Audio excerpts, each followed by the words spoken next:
వాక్యం సెలవిస్తుంది ఏంటంటే ఇది శాశ్వతమైనటువంటి లోకం కాదు. ఈ రోజు కట్టుకున్న ఈ ఇల్లు మనది కాదు. మనకంటూ ఒక భవనాన్ని దేవుడు ఏర్పరచున్నాడు. ఆ ఇంట్లోకి మీరు రావాల్సిన వారు అని దేవుడు మనకు తెలియజేస్తూ మాట్లాడుతున్నాడు. తరతరాలకు ఒక నివాస స్థలం అక్కడ ఏర్పరచబడి ఉందట.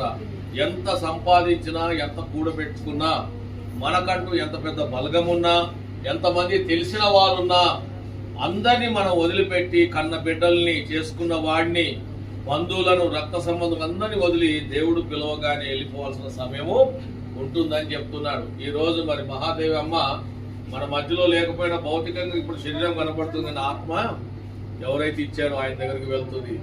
ఎందుకు మానవుడిని ఇక్కడ నుంచి అక్కడికి దేవుడు పిలుచుకుంటాడంటే, మనం ఎలా ఇక్కడ ఒక ఇల్లు కట్టి గృహప్రవేశం చేసుకొని ఒక సేవకుని పిలిచి రిబ్బన్ కట్ చేస్తామో, ఆ సమయంలో మనం ఏమంటామంటే, అయ్యా నేను కట్టించుకున్న ఇల్లు, నా గృహాన్ని మీరు ఏం చేయమంటారు, ప్రారంభం చేయమంటారు. మరి ఇప్పుడు దేవుడు మహాదేవికి ఒక గృహం కట్టాడు.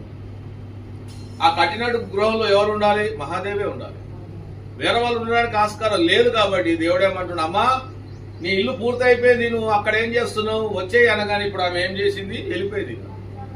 ఇప్పుడు ఆమె ఇంటికి అక్కడ ఆయన ఇనాగ్రేషన్ చేసి ఆమె నుంచితే, ఈమె కన్నా ముందు పోయిన వాళ్ళందరినీ ఆమె అక్కడ చూస్తుంది. వాళ్ళందరూ అక్కడ ఇనాగ్రేషన్కి వస్తారు. ఇప్పుడు అరే మీరందరూ బాగున్నారా, బాగున్నారా, అబ్బా ఎంతకాలం అయింది నేను చూడక ఇయ్యాలి వచ్చినావా అని వాళ్ళందరూ సంతోషపడతారు. అయితే మనము ఈ అమ్మ యొక్క మరణం ద్వారా మనం ఏం నేర్చుకోవాలంటే, చదువుతున్న నేనైనా, మాట్లాడుతున్న నేనైనా, నిలబడ్డ మనం అందరమైనా ఎప్పుడు ఇదే భూమి మీద ఉంటామని మాత్రం చెప్పలేదు.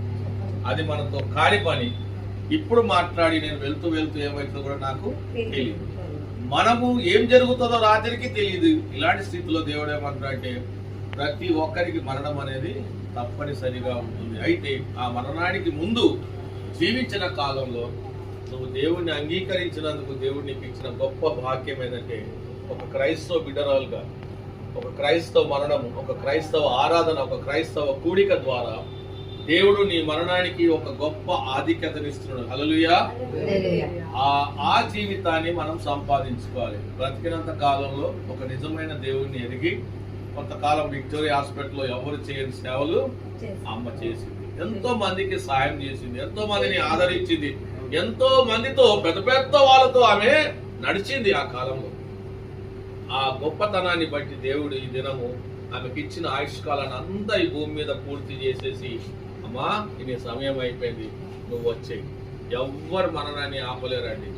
ఎంత పెద్ద అద్దాల దాంట్లో పెట్టినా ఆగదండి. వెళ్ళిపోవాల్సిన ఆత్మ వెళ్ళిపోతుందని మనం జ్ఞాపకం చేసుకోవాలి. కాబట్టి అమ్మ ఆత్మ శాంతి కలగాలి.